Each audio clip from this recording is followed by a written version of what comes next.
Di sini kan tegas ya bahwa firman Tuhan itu ya dan amin ya, seperti di dalam Yesaya 55 ya. Firmanku yang keluar dari mulutku ya, ia tidak akan kembali kepadaku dengan sia-sia. Ketika Tuhan berkata ya, Tuhan berkata keluar firman-Nya dari mulutnya apa?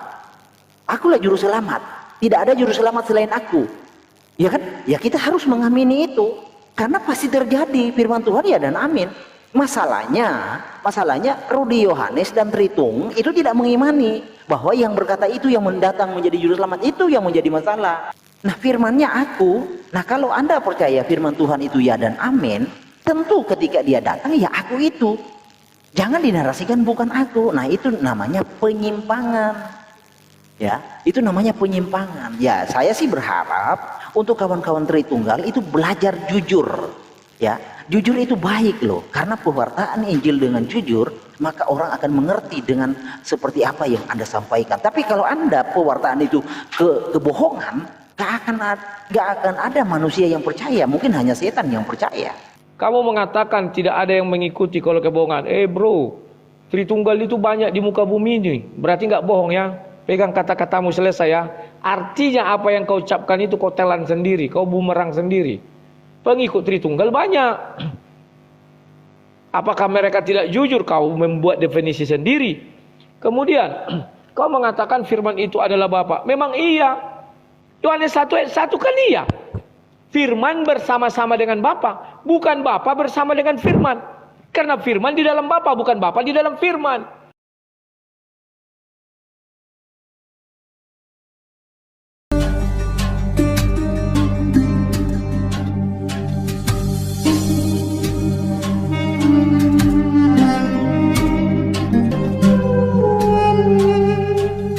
Berarti kau akan membantah bahwa Musa mau melihat Allah, dia mau binasa. Bahwa dunia ini tempat terkutuk. Bahwa Allah yang roh itu bisa masuk ke dalam dunia ini. Oh tidak kawan. Dia selalu mengutus. Contoh, penebusan dosa itu tidak hanya di zaman Yesus. Kalau begitu ya, penebusan nyawa sorry. Kalau dosa memang zaman Yesus. Kita melihat ketika kisah Abraham. Anaknya sudah mau disembelih. Apakah Tuhan datang ke dunia? Oh tidak, dia hanya cukup bersuara. Sekarang saya nggak tahu namamu siapa. Siapa tadi yang bicara sama saya? Mata saya apa ini? Siapa yang bicara sama saya? Coba biar saya lihat. Billy Rudy. Ini saya Billy. Iya. Siap. Billy. Saya tidak mengenal wajahmu Billy. Saya tidak kenal namamu asli. Yang saya dengar adalah suaramu. Terus saya bilang Billy. Saya mengatakan Billy itu bukan sama sosokmu yang sekarang. Saya mengatakan Billy sama suaramu karena hanya itu yang bisa saya dengar, saya rasakan. Lah, apa itu enggak utusan kau? Itu utusan kau dan itu adalah kau. Yohanes 1 ayat 1 benar. Firman bersama-sama dengan Allah, maka firman itu adalah Allah. Pikiran Allah bersama-sama Allah, maka pikiran Allah itu adalah Allah. Firman yang keluar bersama-sama dengan Allah, maka firman itu adalah Allah. Sekarang aku tahu kau berpikir Billy. Nah pikiranmu itu adalah kau. Kami nggak tahu apa-apa, hanya kau yang tahu. Demikian juga Allah. Silakan. Oke. Itu sebabnya bukan perkataan yang menjadi manusia. Yohanes 1 itu ayat 14. Sang firman itu merujuk kepada Allah itu sendiri. Ingat, Allah sendirilah, bukan duta, bukan utusan. Nah sekarang yang kamu bilang pikiran Allah yang menjadi manusia, itu dari mana? Ketika Allah berkata di dalam hatinya, di dalam Keluaran 28, Allah berkata itu di dalam hatinya, bukan utusan, tetapi dia sendirilah. Perkataan Allah itu ada mengandung kuasa, bukan berarti, maaf teman-teman, ada telepon, sabar. Dilanjutkan dulu Maliki, ini telepon ini mengganggu saya, kasihan. Ya terus sabar. Matikan aja teleponmu dulu. Bisa saya layar besar, Pak Pastor? Tunggu, ku tanggapi dulu yang tadi bro. Jangan main masuk aja, ku tanggapi dulu baru kau. Oh ya udah. Kan dia kamu bicara. Iya udah kamu tanggapi aja, silakan. Oke, ku jelaskan. Kenapa dia tidak percaya pikiran Allah bisa menjadi manusia? Artinya dia membatasi manusia. Membatasi Allah itu sendiri. Firman Tuhan ada dua. Bukan saya yang mengatakan, Alkitab mengatakan. Kejadian 8 itu sudah menjelaskan bahwa Tuhan berbicara di dalam hatinya. Setiap kalimat berbicara artinya firman. Firman yang diucapkan itulah yang sekarang kita dengar. Jadi kitab suci yang dituliskan. Firman yang diucapkan itulah yang didengar Musa. Tetapi firman yang di dalam pikiran Tuhan kita nggak tahu. Yang di dalam hatinya. Hanya Tuhan yang tahu. Maka tidak salah ketika Yohanes 1:14 mengatakan firman menjadi manusia. Bukan ucapan itu yang menjadi manusia lagi.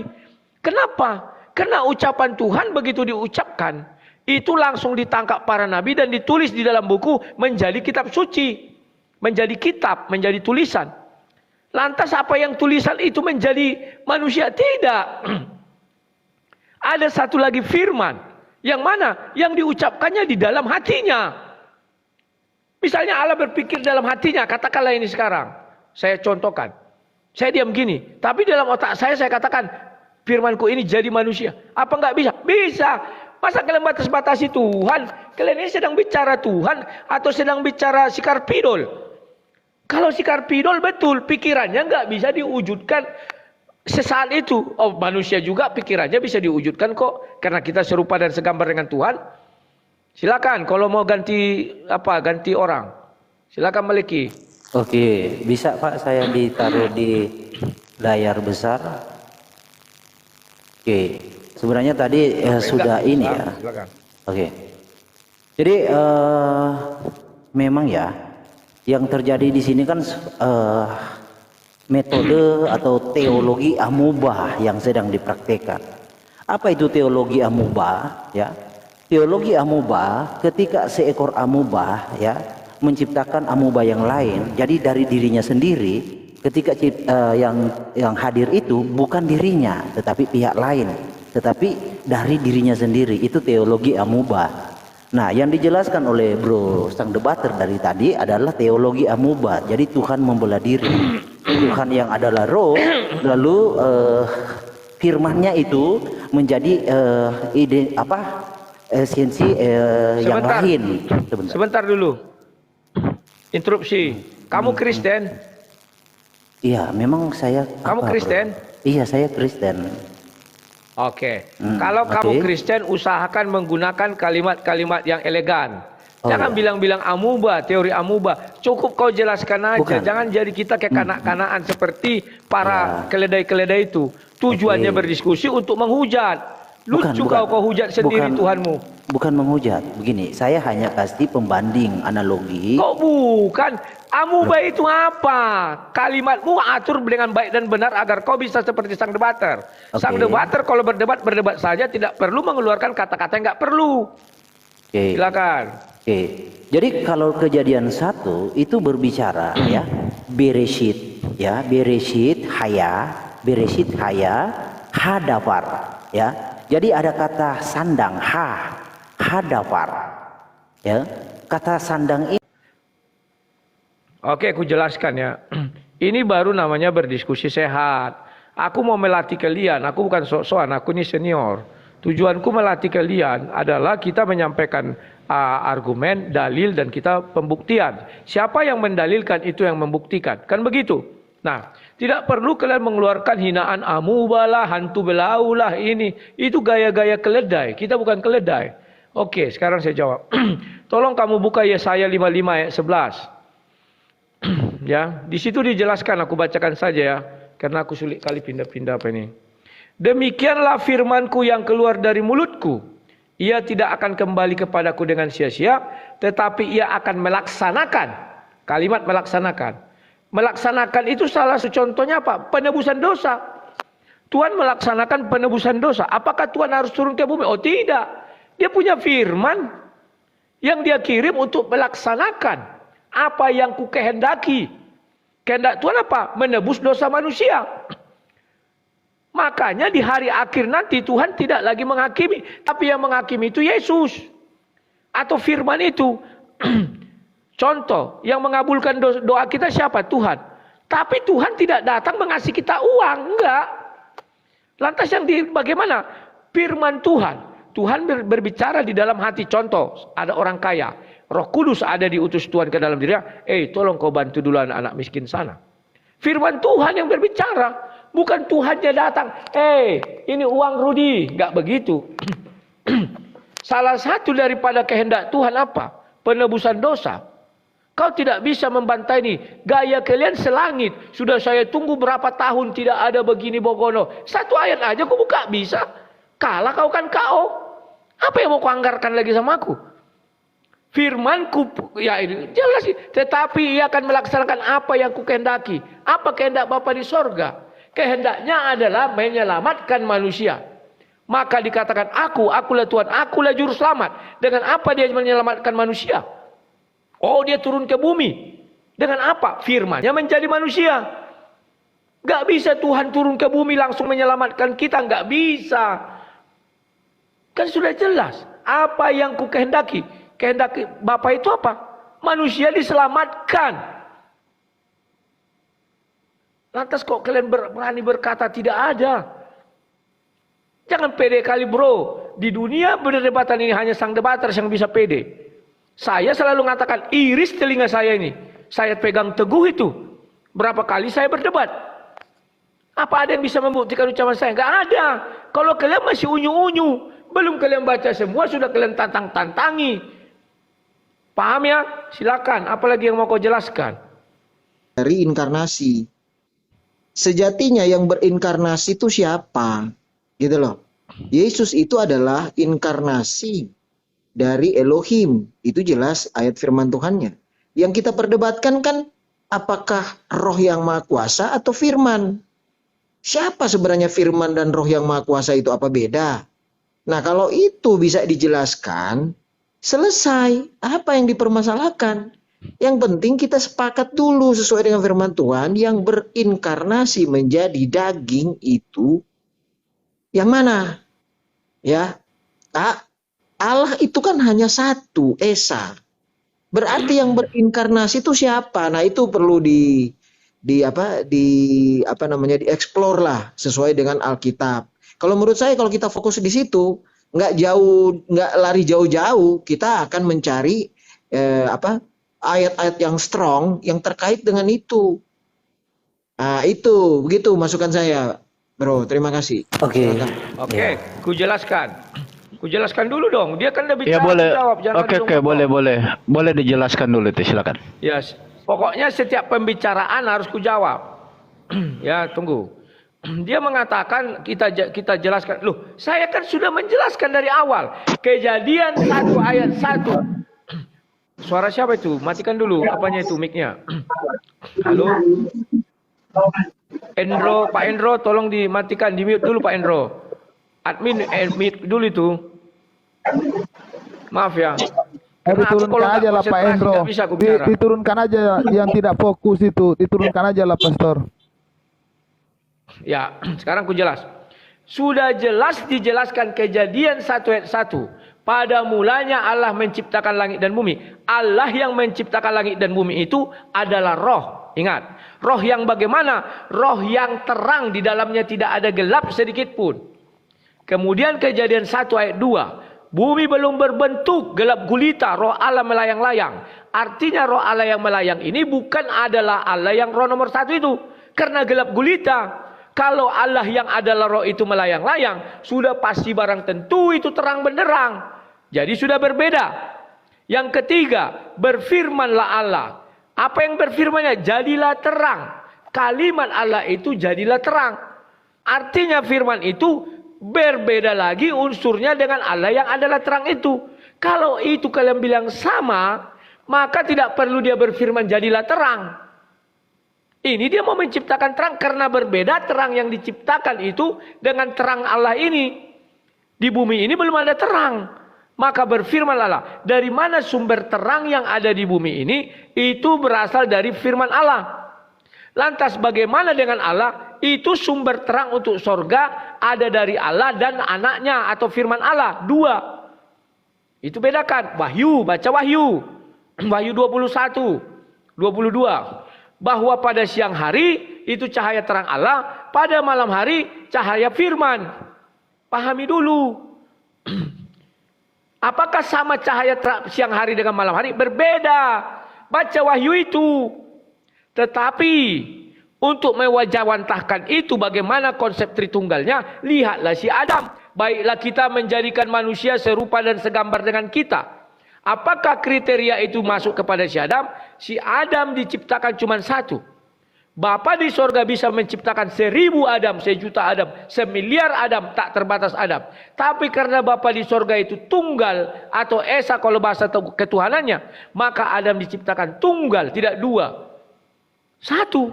Setelah itu apalagi diciptakan? Serupa dan segambar. Ya lihat saja. Apa yang kalian butuhkan? Di dalam diri Adam yang tercipta itu, pertama dia punya tubuh.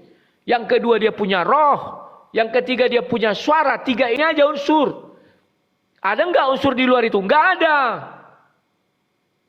Apakah tubuh adalah roh? Tidak. Apakah tubuh adalah firman? Tidak.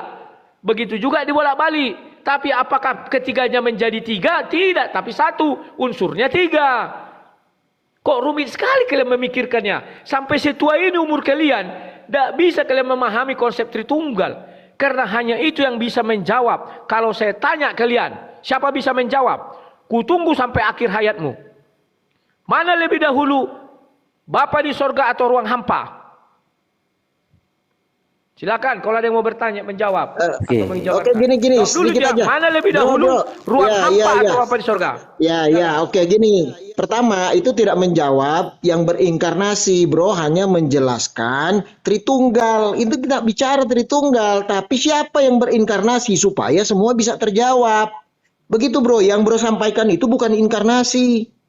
Begitu, bro, ya. Kalau ruang hampa dan lain-lain, jelas. Jelaskan. Elohim Ya, lebih dulu, jelaskan. bro. Dia tak berawal, dia ada terlebih dahulu gitu.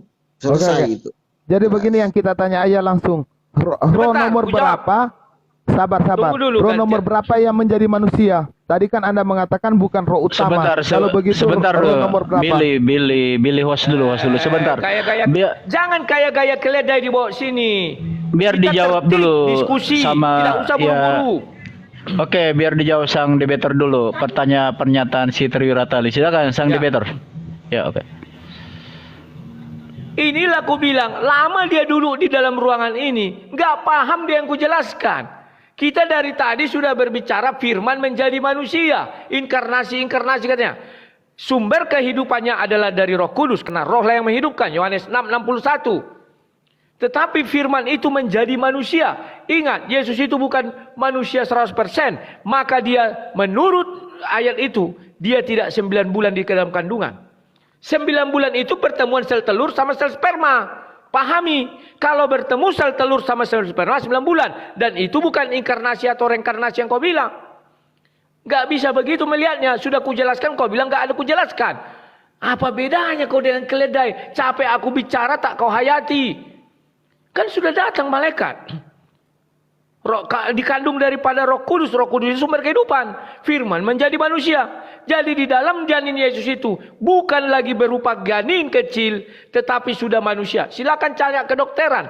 Ukuran manusia itu berapa? Itulah yang di dalam janin Maria itu, dalam rahim Maria. Begitu cara melihatnya, bro. Silakan. Sekarang terakhir, kamu mengatakan Yahweh lebih dahulu daripada ruang hampa. Sampai nggak akal pikiran kau?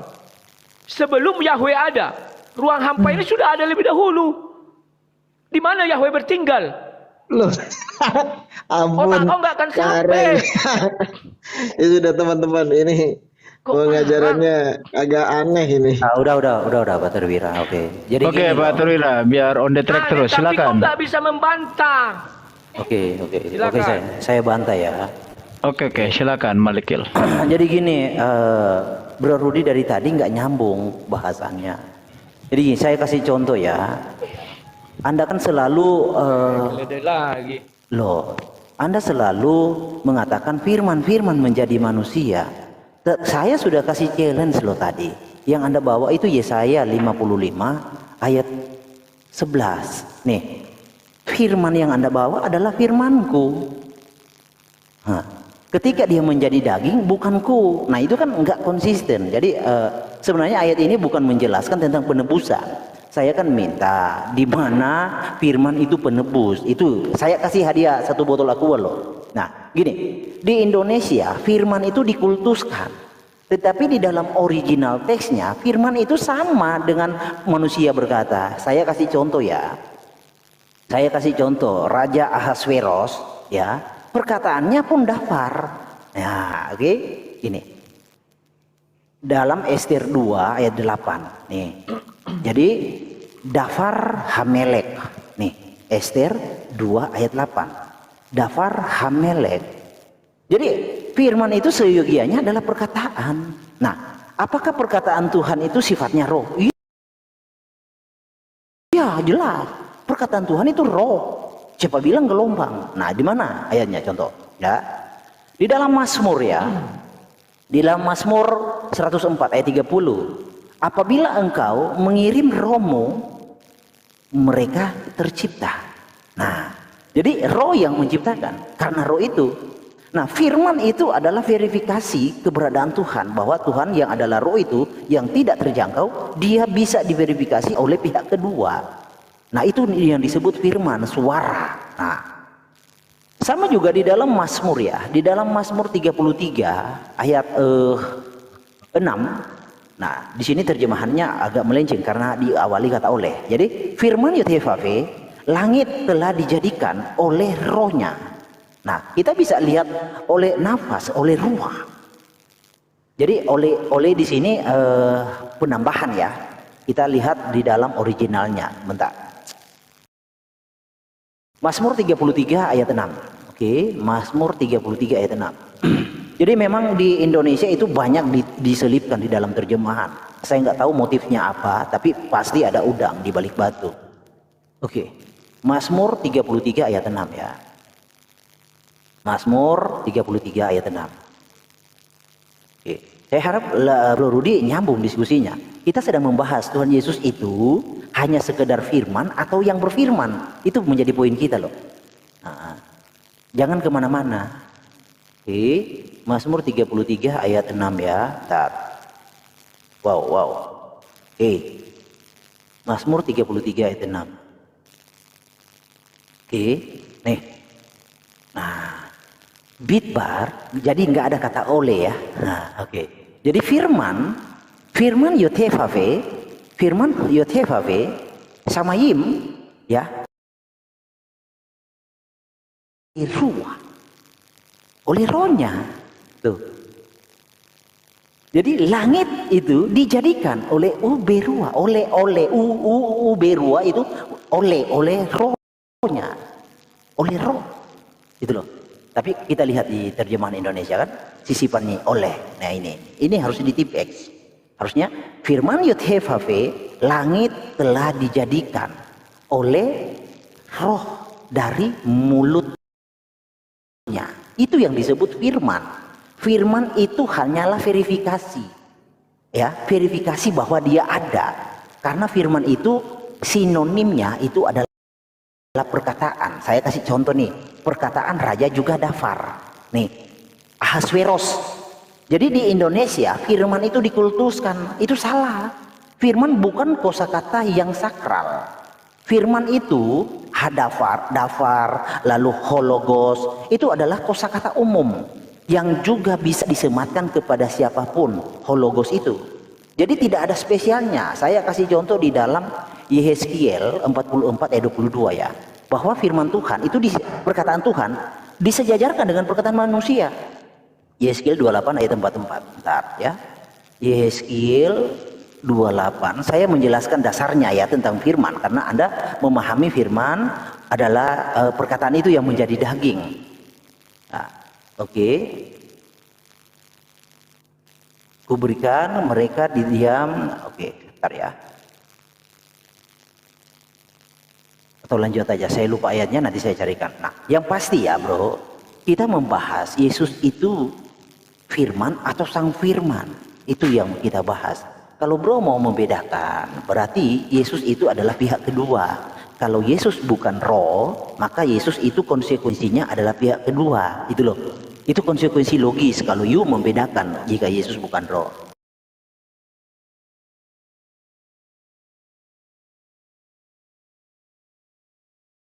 Nah, lanjut. Kalau you membedakan.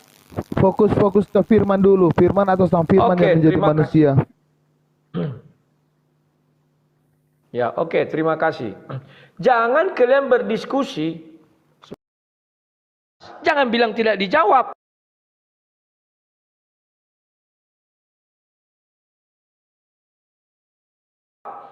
Inilah kebiasaan yang harus kukikis dari kepala kalian.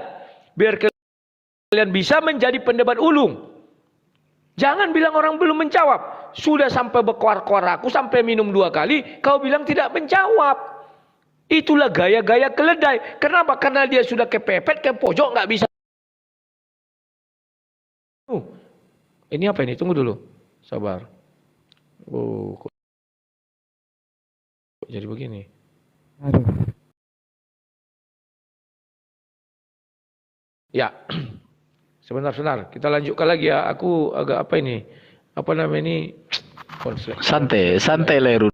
Nah, tapi begini katanya kan jangan dibilang amuba, kau bilang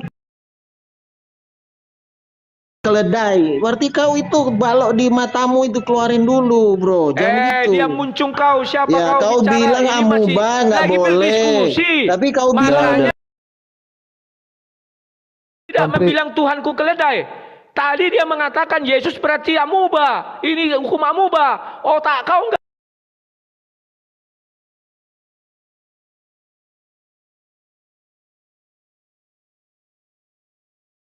Aku mengatakan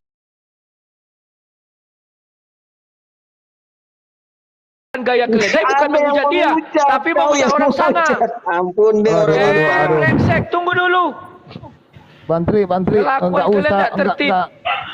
enggak usah kita terbawa bicara, fokus ke ini, kita cari apa yang dia Udah. katakan, enggak usah melebar. Biarin aja Udah dia. jangan melebar. Mute dulu semua, mute. Ya, Oke, Biarin aja sip. dia mau ngomong apa. Diskusi tenang. Biarin Biar aja aku jelaskan dia. dulu. Ya. Oke, lanjutkan Sekarang- sang debater. Ya. Sekarang dia berkata, perkataan menjadi dafar terus yang dia bahas dari kemarin. Kenapa dia tidak membahas Amar? Coba kau carikan raja siapa yang membuat Amar. Kok susah sekali dafar. Kalian itu ingin membelokkan. Aduh, kacau kalian ini. Kemudian, yang kubuka tadi Yesaya 55 ayat 1 kok kau tolak? Apa yang ku kehendaki katanya. Firman itu melaksanakan apa yang dikehendaki Tuhan. Bukan Tuhan yang datang melaksanakan. Kok kalian tolak? Loh, itu kan kehendak Tuhan. Loh, penebusan dosa itu kehendak Tuhan. Juru selamat itu kehendak Tuhan. Kenapa kalian tolak? Lucu. Kita menggunakan dalam menerjemahkan kitab suci nggak bisa harus oh ya ada dikatakan firman itu jadi juru selamat. Tidak begitu. Ayat ini dengan tegas mengatakan. Nah ini ulangi lagi ya, Yesaya 55 ayat 11. Demikian firmanku yang keluar dari mulutku, ia tidak akan kembali kepadaku dengan sia-sia, tetapi ia akan melaksanakan apa yang kukehendaki. Mana ucapan Yesus Allah yang mengatakan firman itu juru selamat? Ya ini. Juru selamat itu kehendak siapa? Kehendak Bapa di sorga. Lantas dengan apa dia? Dengan firman, itu kehendak dia, nggak bisa yang lain. Bapa itu memiliki kehendak selalu dengan firman. Hanya satu perkara yang langsung dilakukan Tuhan. Apa itu? Menulis 2 loh batu. Itu dengan tangannya langsung ditulisnya. Tidak dengan firman. Tapi yang lain-lain itu dengan firman. Apa yang dia kehendaki dia tinggal berfirman. Apa yang dia kehendaki dia tinggal berfirman. Masa kau bilang itu tidak kehendak Tuhan juru selamat itu? Dia mau jadi juru selamat, siapa yang bisa melawan? Itu kehendaknya. Apa yang ku kehendaki. Pahami dulu konteksnya. Kemudian ini banyak kali sebenarnya. Aduh sayang kali. Tunggu dulu. Sabar dulu ya, YouTubeku jadi macet-macet. Sabar. Padahal bagus ini keterangan penjelasannya. Santai aja bro. Oh ya, aku santai, sabar. Tapi harus berapi-api kan entertain kalian bilang. Entertain itu begitu, bukan menghujat. Berapi-api aja bicara. Oke, aku lanjutkan lagi. Aduh, lagu-lagu, tolong lagu dimatikan dulu. Sebentar ya, karena ini sudah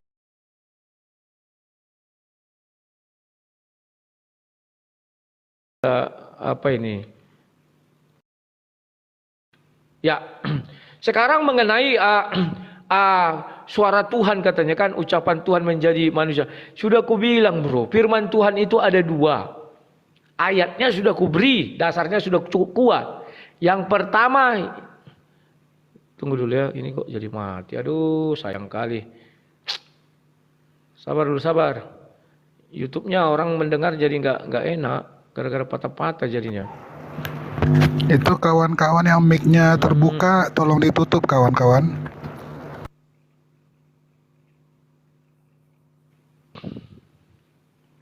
Tunggu dulu. Sabar ya, tunggu. 2 menit, sabar. 1 menit lah. Udah, sementara Anda menunggu, saya jawab. Ya. Selamat datang di kebenaran. Oke. Tunggu. Ini masih apa? Sabar dulu, sabar.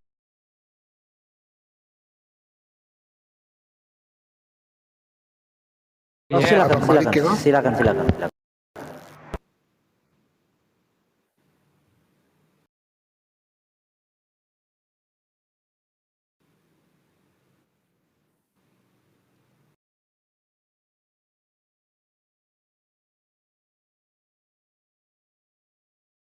Sorry.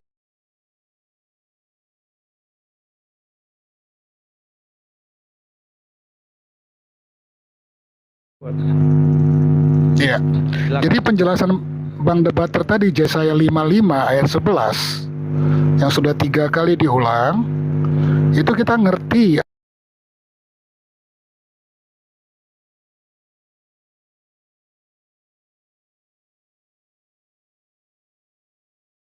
dalam kondisi-kondisi yang berulang-ulang seperti ini di dalam seluruh Alkitab. Tentu sebagai kita yang sudah mengerti tentang memahami Alkitab,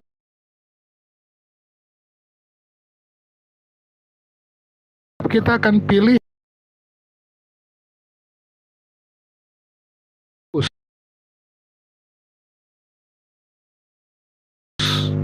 tidak ada menunjuk pada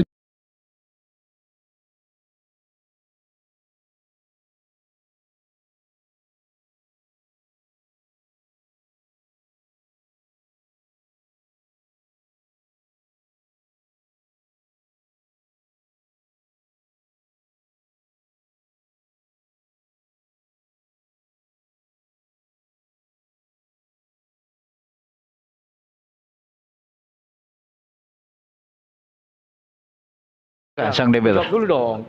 Ya, oke. Oke, ku jawab ya. Tunggu dulu, sebentar.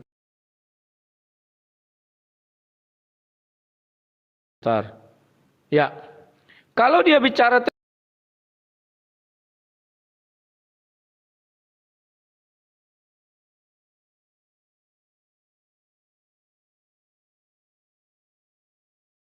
laksanakan, tapi dia akan merujuk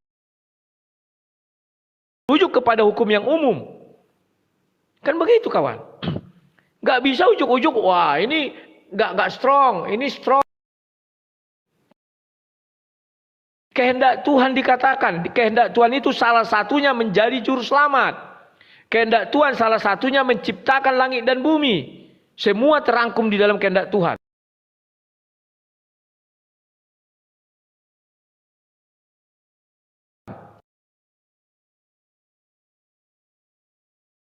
Segala sesuatu, semuanya apapun itu dijadikan oleh dia. Dia mau jadi suruh selamat, jadilah. Dia mau jadi penebus, jadilah. Dia mau jadi tiang awan, tiang api, jadilah. Apakah tiang awan, tiang api itu Tuhan ada di dalamnya? Oh tidak. Dia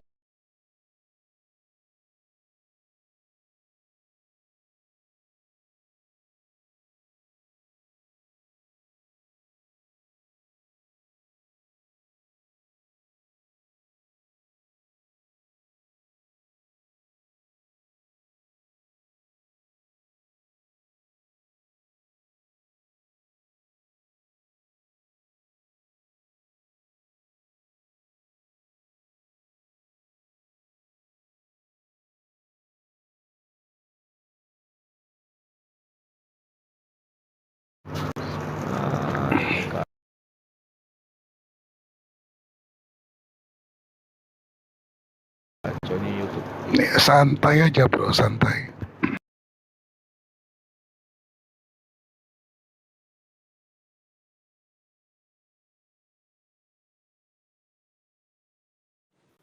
Oke, suara.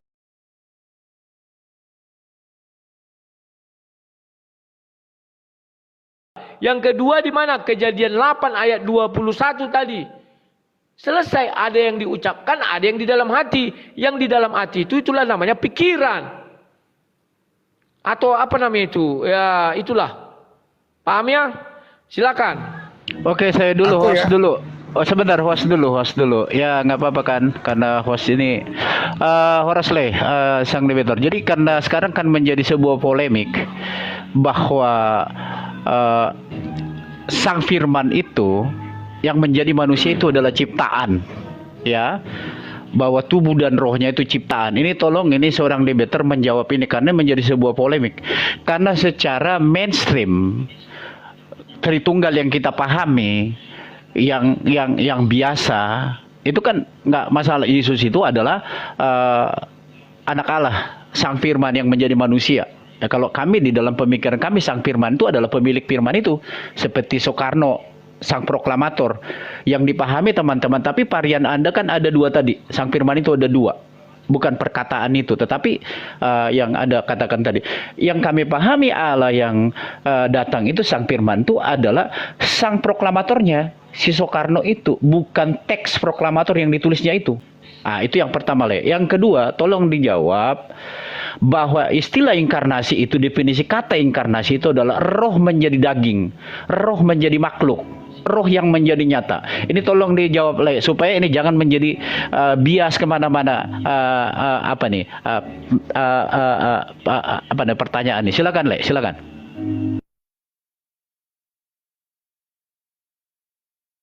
Oke, sebentar, sabar dulu.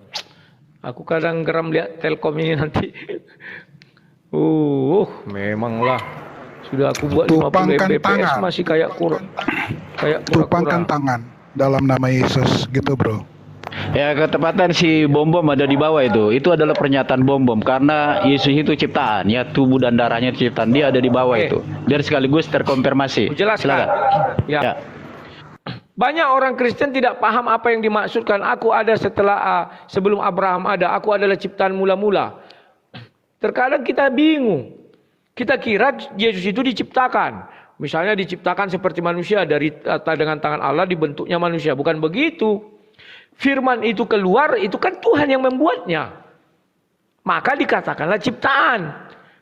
Dia ciptaan mula-mula. Apakah benar? Benar. Kejadian 1 ayat 3. Berfirmanlah Tuhan. Jadilah terang. Jadilah terang ini, itulah firman. Paham ya? Jadi siapa yang mengucapkan kalimat ini? Tuhan. Makanya kalimat menciptakan di situ. Bukan berarti Tuhan menciptakan dagingnya, menciptakan ini. Bukan begitu. Ini orang keliru. Tapi di situ dikatakan Yohanes 1 ayat 14. Firman menjadi, bukan diciptakan lagi. Menjadi daging. Kalau ku bahas nanti, kalian akan tidak masuk akal kalian. Kenapa firman menjadi daging? Ini hubungannya dengan kejadian 3.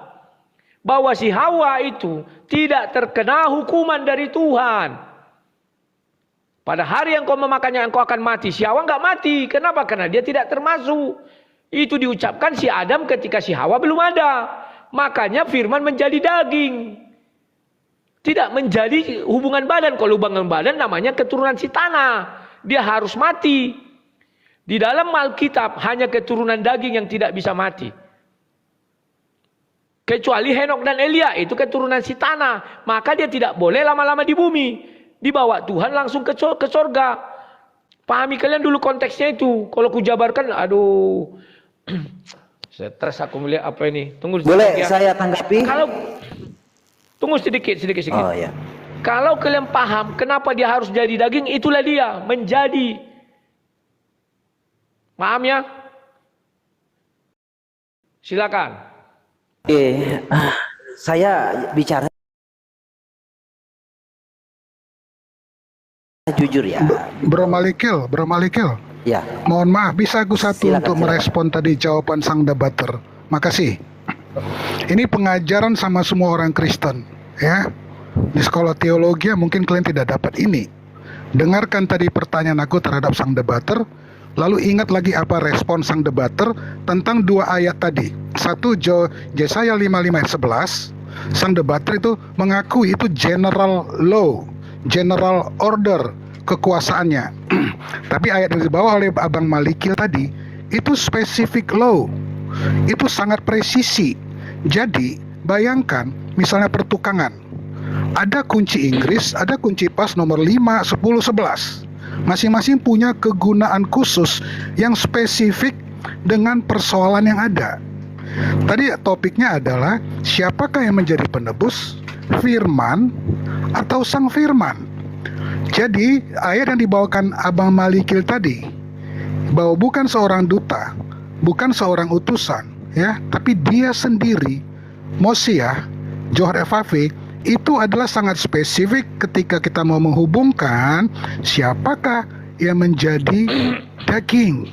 Nah, di situ kawan-kawan semua kalau mendengar begitu cara memahami ayat Alkitab, karena kalau sang debater tidak menerima ayat yang disampaikan oleh Abang Malikil tadi, tetapi sang debater lebih memegang erat-erat Yesaya 55 ayat 11, artinya konsekuensi logis dari berbahasa, ayat yang dibawa oleh Abang Malikil itu dicoret, dihapus, ignoring ayat.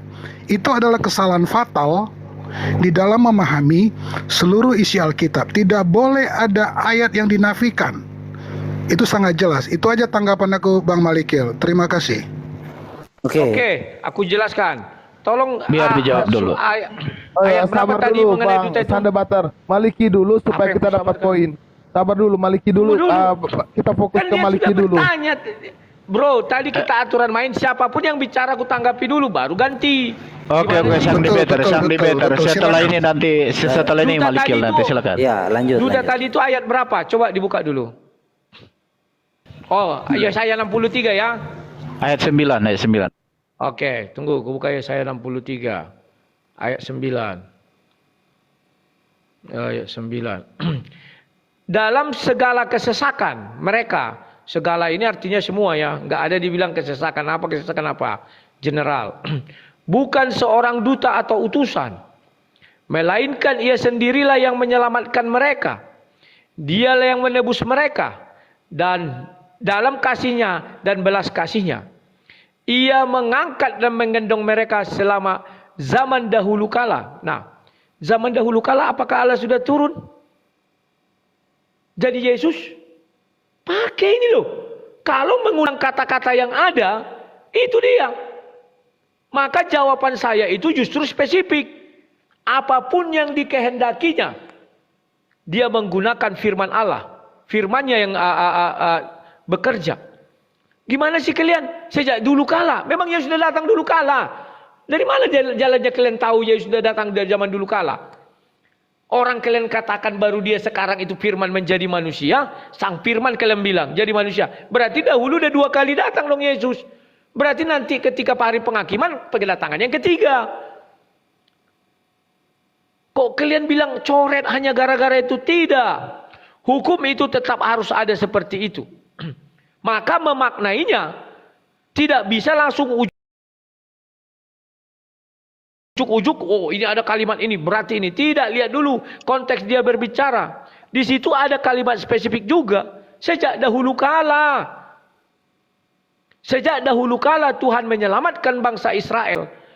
Dia datang sendiri dengan apa? Firman.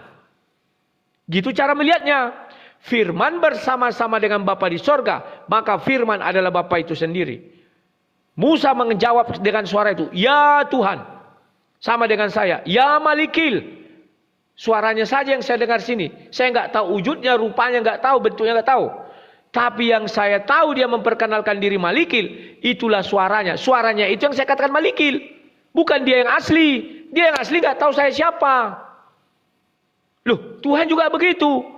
Dia sendiri yang zaman dahulu menyelamatkan manusia. Tidak pakai duta. Apa yang datang? Itulah firman. Mana ada Tuhan Yesus datang pada zaman Musa? Ada enggak? Enggak ada. Mana ada Tuhan Yesus datang pada zaman Nabi Nuh? Enggak ada. Tapi yang lain apa? Firman, itulah firman. Silakan. Ya, jadi Iya, itu untuk menunjukkan bahwa Bentar, Pak sejak Wira. semula dialah yang berinkarnasi, bro. Aduh, bagaimana? Iya, Bro Malik, Patri, silakan Patri. Malik. Sabar dulu Ya, Patri, ya. kasih dulu Ampun deh, orang Malikir. itu. Biarin dulu, sabar. ya. Dari tadi Jadi- kita nggak dapat nggak poin. usah pala emosi. Oke. Kalian kan Dari tadi sudah nggak dapat poin. bergantian. Udah. Lanjut. Nggak usah Udah. nyeletuk-nyeletuk. Udah. Jadi Rudi terpeleset bahwa dia berkata firman itu itulah Bapa tadi. Tapi nggak apa-apa, mungkin nggak sadar beliau. Tapi gini bro, ya saya akan jelaskan tentang karena kamu bolak-balik di Yesaya 55, saya jelaskan apa itu maksudnya. Demikianlah firmanku, ada kata ku nih. Jadi firman itu adalah ku ini, ya jangan salah. Ya, kan kita membahas Yesus itu yang menjadi penebus kita, juru selamat kita. Dia itu siapa? Dia itu hanya sekedar kata-kata dari roh itu atau yang berkata-kata. Itu kan yang kita pahami, cari. Demikianlah firmanku yang keluar dari mulutku. Ia tidak akan kembali kepadaku dengan sia-sia, tetapi ia akan melaksanakan apa yang kukehendaki dan akan berhasil dengan apa yang kusuruhkan kepadanya. Maksudnya apa? Jadi ketika Tuhan berkata, jadilah pohon, maka jadilah bintang. Jadi itu maksudnya bro. Jadi perkataan Tuhan itu ya dan amin. Nah ketika Tuhan berkata, aku akan menebusmu, jadi dia yang menebus. Nah gitu. Contoh ya, saya kasih contoh ya, di dalam Hosea. Ya, di dalam Hosea 13 ayat 4. Ini firman Tuhan ya. Firman Tuhan itu ya dan amin. Tetapi aku nih. Jadi Bapa berkata, tetapi aku adalah Yod-Heh-Vaveh. Allahmu sejak di tanah Mesir, engkau tidak akan mengenal Allah kecuali aku. Dan tidak ada juru selamat selain dari aku. Nah, tetapi Bro Rudi di sini kan mengajarkan ada ternyata juru selamat selain Bapa itu. Itu masalahnya, ya kan? Nah, saya memakai tadi teologi amubah, bukan menghujat Tuhan Yesus. Amubah itu apa? Amubah itu adalah binatang yang membelah diri. Jadi ketika dia membelah diri berkembang biak, dari dirinya itu menghasilkan amubah yang lain. Nah, amubah yang lain itu bukan dirinya. Itu amubah. Nah, ya, yang Anda bangun dari tadi. Nah, di sini kan tegas ya bahwa firman Tuhan itu ya dan amin ya, seperti di dalam Yesaya 55 ya. Firmanku yang keluar dari mulutku ya, ia tidak akan kembali kepadaku dengan sia-sia. Ketika Tuhan berkata, ya, Tuhan berkata keluar firman-Nya dari mulutnya apa? Akulah juru selamat. Tidak ada juru selamat selain aku. Ya kan? Ya kita harus mengamini itu karena pasti terjadi firman Tuhan ya dan amin. Masalahnya Rudi Yohanes dan Tritung itu tidak mengimani bahwa yang berkata itu yang mendatang menjadi juru selamat itu yang menjadi masalah. Nah, contoh ya, saya kan sudah di awal saya katakan bahwa tidak ada di dalam textbook Alkitab nubuatan, di dalam nubuatan firman itu penebus. Gak ada firman juru selamat, gak ada. Yang ada itu Allah, ya, lalu Bapa, namanya Yod-Heh-Vaveh. Jadi ada 4 itu, 3 sebutan untuk dirinya, lalu 1 namanya. Nah contoh ya Yesaya 63. Nah kalau mau mendalilkan seperti ini kawan, bukan dalil yang harus ditafsir, nggak boleh begitu. Nah, bukankah engkau Bapa kami? Sungguh Abraham tidak tahu apa-apa tentang kami dan Israel tidak mengenal kami. Ya Yod-Heh-Vaveh, engkau sendiri Bapa kami. Oke, namamu ialah penebus kami. Jadi Yod-Heh-Vaveh adalah penebus sejak dahulu kala. Nah, mungkin Anda mau mempermasalahkan sejak dahulu kala, tapi Anda tidak mungkin dia lupa membaca ayat di dalam Yesaya 54 ya. Yesaya 54 ya, 46. Sorry. Saya 46 ayat 4 ya. Nih. Tuhan berkata, Yod-Heh-Vaveh yang adalah Bapa berkata, sampai masa tuamu aku tetap dia. Tuh. Nih, sampai masa tuamu aku tetap dia. Dan sampai masa putih rambutmu aku menggendong kamu. Ya, aku telah melakukannya dan mau menanggung kamu terus. Aku mau memikul kamu dan menyelamatkan kamu. Nah, firman-Nya aku. Nah, kalau Anda percaya firman Tuhan itu ya dan amin, tentu ketika dia datang ya aku itu. Jangan dinarasikan bukan aku. Nah, itu namanya penyimpangan. Ya, itu namanya penyimpangan. Ya, saya sih berharap untuk kawan-kawan Tritunggal itu belajar jujur. Ya, jujur itu baik loh, karena pewartaan Injil dengan jujur, maka orang akan mengerti dengan seperti apa yang Anda sampaikan. Tapi kalau Anda pewartaan itu kebohongan, gak akan ada manusia yang percaya, mungkin hanya setan yang percaya atas pewartaan yang didasari oleh kebohongan. Ya itu aja bro. Saya harap Anda bisa fokus kepada topik. Ya. Oke, terima kasih. Saya mulai menjawab dari belakang ya, karena banyak sekali. Kamu mengatakan tidak ada yang mengikuti kalau kebohongan. Bro, Tritunggal itu banyak di muka bumi ini. Berarti nggak bohong ya. Pegang kata-katamu selesai ya. Artinya apa yang kau ucapkan itu kau telan sendiri, kau bumerang sendiri. Pengikut Tritunggal banyak. Apakah mereka tidak jujur? Kau membuat definisi sendiri. Kemudian kau mengatakan firman itu adalah Bapa. Memang iya. Yohanes 1 ayat 1 kan iya. Firman bersama-sama dengan Bapa, bukan Bapa bersama dengan firman. Karena firman di dalam Bapa, bukan Bapa di dalam firman. Pahami dulu. Firman itu bersama-sama dengan Bapa. Maka Malikil bersama-sama dengan hantu belau. Misalnya aku nggak tahu nama kau siapa, katakanlah hantu belau. Dia adalah Malikil. Tapi kalau bersama misal dengan si Karpidol, bukan Malikil lagi. Tentu Karpidol aku bilang. Paham ya?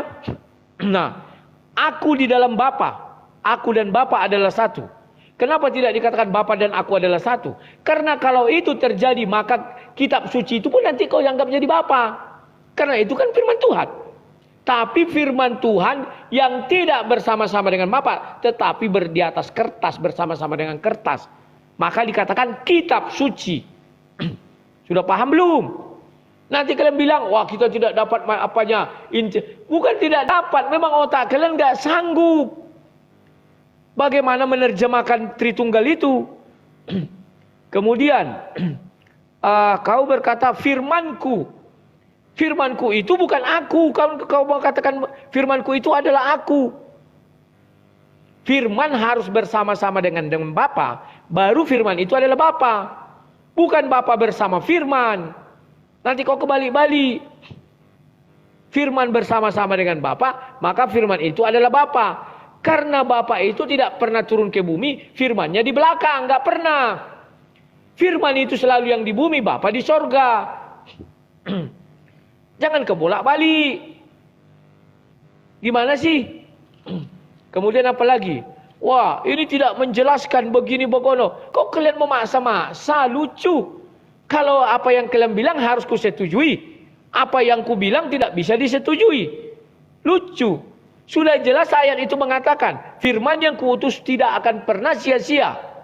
Dia melaksanakan segala yang kuingini, keinginan Tuhan apa aja. Entah apapun itu, entah mau jadi juru selamat, entah apa. Ketika Tuhan menyelamatkan di zaman Musa, ada nggak Tuhan turun ke dunia? Nggak ada. Yang ada firman-Nya. Itu saja kalian sulit. Tapi kenapa dia mengatakan itu adalah aku? Karena firman itu bersama-sama dengan Bapa. Maka firman itu adalah Bapa. Yohanes 1 ayat 1. Aduh. Kalian ini kacau kali. Mana ada? Kapan Tuhan turun ke bumi? Zaman Musa? Nggak ada. Tapi firman-Nya yang diutus. Di mana ada firman pasti ada roh. Itulah sebabnya ada tiang awan, tiang api. Itu roh. Sama dengan ketika Yesus dibaptis. Itu roh. Berupanya berupa burung merpati. Kalau kalian tidak mampu mencerna, jangan kalian bilang orang yang kalian salah-salahkan. Tapi kan tidak ada kalimat langsung mengatakan, firmanlah sang juru selamat. Oke, akulah juru selamat kata Bapa di sorga. Silakan. Kapan Bapa di sorga turun menyelamatkan manusia? Zaman Musa, diselamatkan orang itu. 1 menit. Tunggu dulu, santai dulu bro. Tadi ketika Tunggu kalian dulu, bicara enggak. Oke, biar lanjut dulu. Lanjut dulu baru nanti. Ini Billy banyak lanjut. aku tulis-tulis ini semua. Jadi lupa aku lagi apa yang mau aku jelaskan. Ya, juru selamat itu sendiri aku katanya.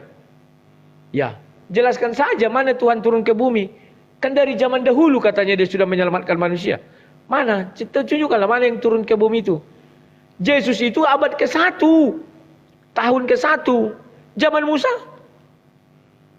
Apakah namanya enggak Yesus juga? Allah itu kekal. Yesus itu adalah firman yang menjadi manusia dan manusia itu diberi nama Yesus. Jangan kalian bilang dulu Yesus sudah pernah turun. Aduh kalian ini. Terus kau bilang mentafsir. Kau saja menafsir. Kau menafsir tidak kau salahkan. Orang menafsir kau salahkan. Seolah-olah orang tidak punya dasar. Padahal ayat sudah kutebarkan. Selalu kau mengatakan ucapan Allah menjadi manusia. Padahal sudah kujelaskan. Firman Allah ada 2. Ayatnya Kejadian 1 ayat 3. Kejadian 8 ayat 21-an itu. Ada yang diucapkan, ada yang di dalam hati. Begitu saja, apa susahnya menerjemahkan kawan? Saya jadi bingung lihat kalian. Sampai saat ini pun kalian tidak bisa membuktikan apa dalil kalian. Sementara aku udah kujawabi. Kalian hanya bertanya. Bagaimana kalau aku sekali bertanya kepada kalian? Sanggup nggak kalian? Tunggu kulihat dulu. Apakah ini masih jalan? Oke, silakan. Oke, bentar Surya. Saya buktikan bahwa Tuhan tidak pernah datang. Nah, besarkan layarnya. Aduh, nggak apa-apa ya. Jadi, bisa Pak besarkan layarnya? Teofani. Iya. Beda dengan inkarnasi. Jadi bilangan 12. Aduh. Bilangan 12. Ampun deh. Ya, bilangan 12 Jangan ayat kayak 6. perempuan nyeletuk. Iya, bilangan 12, bilangan 12 ayat 6 sampai 8. Lalu berfirmanlah ia, dengarkanlah firmanku ini. Jika di antara kamu ada seorang nabi, maka aku Yotefape menyatakan diriku. Nih, maka aku Yotefape ini Bapak loh. Nah, jadi kalau nggak tahu Yotefape Bapak, ayatnya nanti saya kasih tahu. Aku Yotefape menyatakan diriku kepadanya dalam penglihatan. Aku berbicara dengan dia dalam mimpi kan? Oke. Bukan demikian hambaku Musa, seorang yang setia dalam segenap rumahku. Berhadap-hadapan aku berbicara dengan dia. Tuh. Terus terang, bukan dengan teka-teki, dan ia memandang rupa.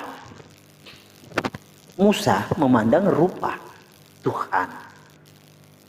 Oke. Nah, jadi yang menjadi masalah Bro Rudi di sini tidak bisa membantah dan mendalilkan imannya. Itu yang saya bilang di awal tadi, jika iman itu dibangun tanpa dasar, itu namanya halusinasi, ya kan? Iman yang dibangun tanpa dasar namanya halusinasi. Nah, buat kawan-kawan Tritunggal, mungkin ada pekerjaan yang berat untuk membuktikan iman kalian yang benar-benar bahwa Yesus itu bukanlah roh itu, bukanlah sang roh itu, bukanlah sang firman itu, tetapi hanya suaranya. Jadi gini, logiknya begini. Anda, ketika Anda berbicara, suara Anda ya Anda. Contoh ya, saya kasih contoh. Sang debater itu kepleset, ya, mengucapkan sesuatu narasi menyinggung agama orang, ya. Lalu terekam kan suaranya. Polisi datang ke rumah sang debater dengan rekaman suara sang debater. Polisi berkata, kamu ditangkap karena kamu menghina agama ini. Ini rekamannya. Wah, sang debater dengan teori Tritunggalnya, dia gampang saja menjawab. Oh, itu bukan saya, itu suara saya. Karena suara saya bukan saya, gitu kan? Nah, langsunglah Pak Polisi langsung telepon. Halo, rumah sakit jiwa. Ada orang gila di sini. Sang debater tanya, kenapa kamu telepon saya rumah sakit jiwa? Lah, Anda berkata suara kamu bukan kamu. Saya harus suruh rumah sakit jiwa periksa Anda. Nah itu. Jadi analogi Anda itu sangat lemah kawan. Iya. Ya. Betul Jadi, itu. ketika Anda berkata, lalu suara Anda terpleset direkam dan menghujat perkataan Anda itu menghujat agama orang, yang disalahkan bukan suara Anda, tetapi Andanya. Anda yang sumber suara. Itu loh. Jadi nggak mungkin suara Anda yang ditangkap polisi. Kalau Anda berkata kepada polisi, bukan saya itu suara saya. Ya polisi merespon cepat. Halo rumah sakit jiwa, ada orang gila di sini. Anda ngomong ke polisi, wah kenapa Anda undang-undang rumah sakit jiwa?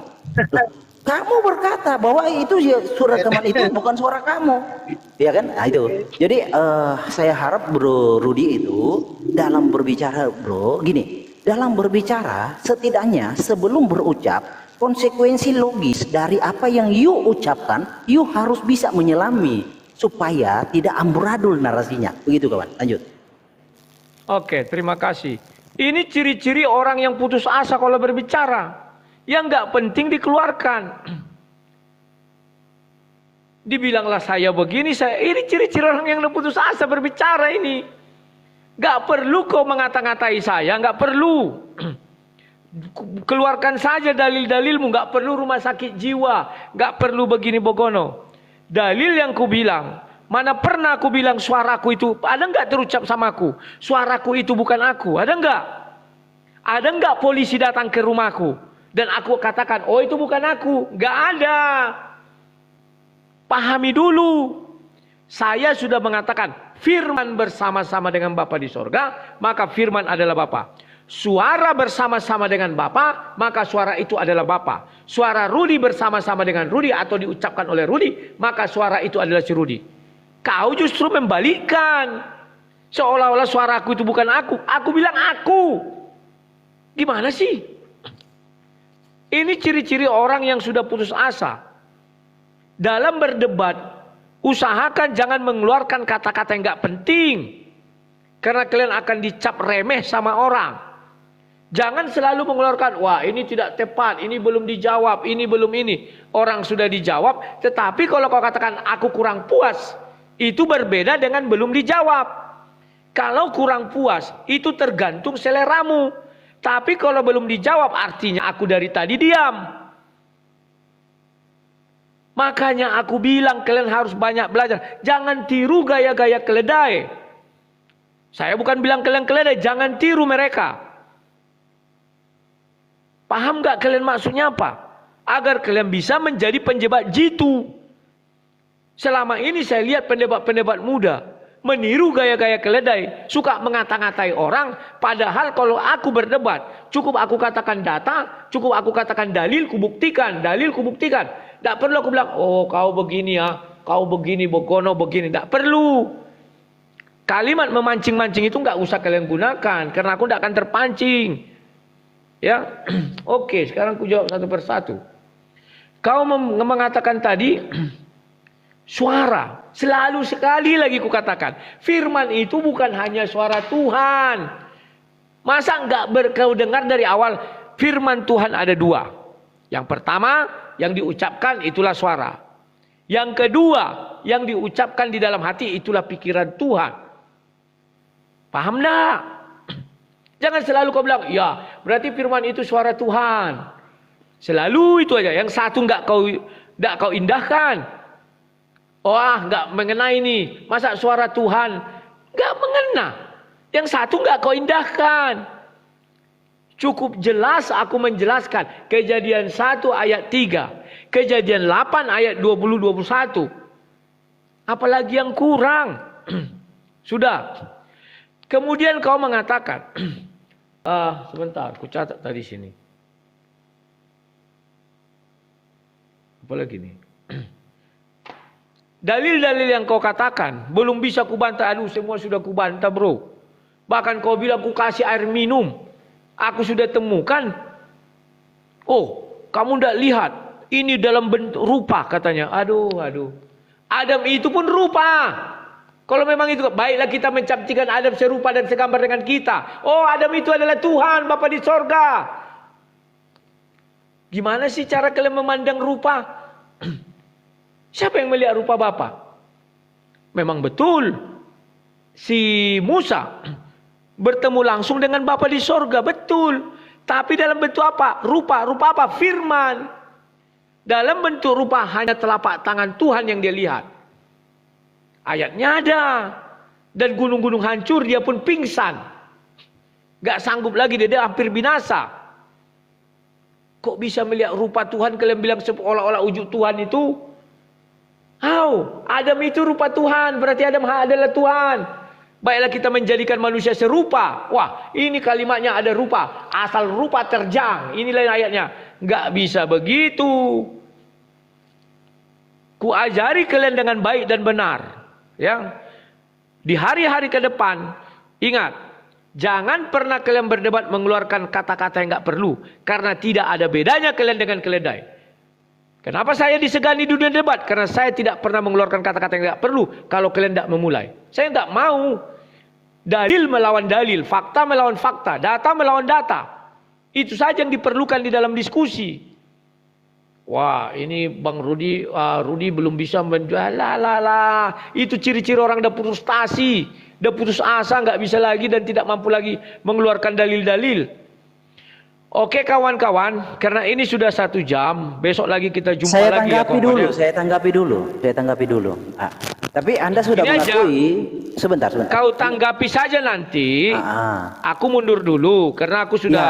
nggak elok dong mau kalau kamu nggak istirahat. mendengar. Soalnya Anda dari tadi Kau belepotan tanggapi narasinya, nanti bro. ku tanggapi lagi sampai pagi nggak jadi-jadi. Bukan. Anggap saja kau menang, nggak masalah. Bukan, narasi Biar penonton Anda, yang menilai. narasi Anda dari tadi inkonsisten, tabrak-tabrakan, tumpang tindih. Saya perbaiki Loh, narasi Anda dulu sebentar. Kenapa Iya. tidak inkonsisten? Aduh. Saya sudah katakan kita cukupkan sekian. Iya, Kalau iya, kalian iya. mau berdiskusi, saya sebentar. Iya, Saya sebentar bukan lah. seperti orang yang bisa 8 jam, 6 jam berlive stream, tidak bisa. Iya, Saya karena ada bro selalu sudah 1 nggak jam, punya 1 jam setengah. argumentasi. Makanya bro pergi karena sudah nggak punya argumentasi. Ya, terserah kau. Iya. Kan aku bilang penonton yang menilai, Iya, nggak iya, apa-apa. iya. Mau kau bilang aku tidak punya argumentasi, Iya, nggak kau ada punya memang dari tadi bro, argumentasi, nggak ada. Iya, ya nggak apa-apa. Iya. Senangkan hatimu, penting hatimu Bukan, senang bukan, karena bukan, hati yang gembira adalah obat. Good. Oke. Tapi anda sudah percaya Saya firman izin itu ya. Bapak kan? Anda percaya firman itu Besok Bapak kan? kita berdiskusi tentang Yudas. Kalian kumpul lagi di sini, Andalanmu, cari andalan. dalil Yudas yang bisa Andalanmu kalian itu. anggalkan. Berdiskusi kita. Siap. Ya. Tidak ada sakit hati, tidak Nggak ada ada, bro. kebencian. Nggak ada. Ini hanya berdiskusi. Lebih dan kurangnya saya mohon maaf. Silakan kalian mau melanjutkan diskusi. Oke. Silakan kalian mau mengatai aku apapun, saya Ya. terima. Ya. Horas Pak ya, terima Enggak. kasih Pak Ben. Ya, Horas, Sampai Le, jumpa. Rudi sebentar. Jadi saya coba simpulkan sedikit, walau nggak sempurna. Jadi memang varian Lai tentang Tritunggal berbeda dengan yang lain. Ya, itu jelas. Jadi seolah-olah ke modelistik Lai ini. Jadi perginya. Apakah kalian memahami itu? Jadi karena Tritung pada umumnya tidak mempercayai firman itu adalah Bapa. Itu harus jelas. Jadi saat ini itu harus saya tegas. Lalu yang kedua, seorang Rudi sang debater bilang Yesus bukan ciptaan tubuhnya. Ya. Benar nggak Le? Ini dikonfirmasi ya. Le bilang tadi bahwa tubuh Yesus yang datang itu. Kalimatku sudah cukup jelas. Sebentar Pak Admin. Oke. Kalimatku sudah cukup jelas. Kalau kalian kurang jelas, putar. Itu aja lagi Enggak, maksud saya Le Kuhasian Naburju, saya ingin konfirmasi karena ini sekarang menjadi suatu bola liar di kalangan kita apologet. Saya mau katakan seorang sang debater berkata bahwa firman yang mereka sebut yang menjadi Yesus itu bukanlah ciptaan tubuhnya itu dan darahnya itu. Betul? Duh, kan tidak ciptaan, menjadi. Oke, siap. Ciptaan Oke, tahu paten. Bentar. Saya dari kemarin dari tadi berdiskusi sudah saya bilang bedanya diciptakan dengan menjadi sudah beda. Contoh, Oke, sip. simsalabim, abrakadabra, jadilah kucing itu jadi. Tapi itu berfirman, jangan simsalabim lah, nggak elok. Berfirmanlah Allah, jadilah terang, maka terang itu jadi. Itu firman. Tapi kalau firman menjadi, nggak ada kalimat keluar, jadilah Yesus, nggak ada. Itu bedanya di situ. Dari dulu saya konsisten, nggak pernah berubah. Yang kedua, tadi dirimu bilang pertama kesimpulannya apa tadi? Aku berbeda dengan orang yang lain. Jangan pernah menyamakan. Biarkan semua berbeda. Kenapa saya katakan biar berbeda? Sampai detik ini semua orang meminta saya menghantam oneness. Saya bilang tidak. Karena nubuatan di dalam Alkitab harus digenapi. Tidak seorang pun berani bisa mencegah itu. Kenapa? Contoh barang adalah Petrus. Petrus berusaha menghilangkan penggenapan itu atau nubuatan. Apa dia berhasil? Enggak berhasil. Nubuatan sudah ada, maka akan ada terjadi seperti biarkan saja. Enggak usah kalian menyesat-nyesatkan, membidat-bidatkan. Menghantam itu butuh kemampuan, butuh argumentasi, butuh literasi, butuh literatur. Ya, begitu, bro. Oke lah. Sekian dulu. Terima kasih buat silakan, aku bilang. Berdiskusi silakan, tetapi ingat yang sopan dan santun. Itulah yang membedakan kalian pengikut Yesus dengan pengikut para maniak seks. Di Kejadian 34. Jelas itu. Pak. Besok jam berapa, Bang? Besok jam berapa? Besok hari Minggu setengah 8. Apa yang kita angkat besok topik kawan-kawan? Apakah Tadi tentang aku lihat kalian membahas Yudas. kumpulkan argumen terbaik kalian melawan saya untuk bicara Yudas. Siap. Ya, jadi seorang debater Rudi Yohanes berkata bahwa Judas Iskariot masuk surga. Walau dalam konteks yang kita tahu bahwa Judas Iskariot itu mati bunuh diri. Oke, besok kita dengarkan ini suatu debat yang akan menarik kawan-kawan. Jadi oke, God bless you, sahabatku Laiku Rudi, teman lamaku, ya, sehat Sampai selalu, jumpa. tenggorokannya dijaga, ya, salam buat istri ya, shalom. Oke, terima kasih.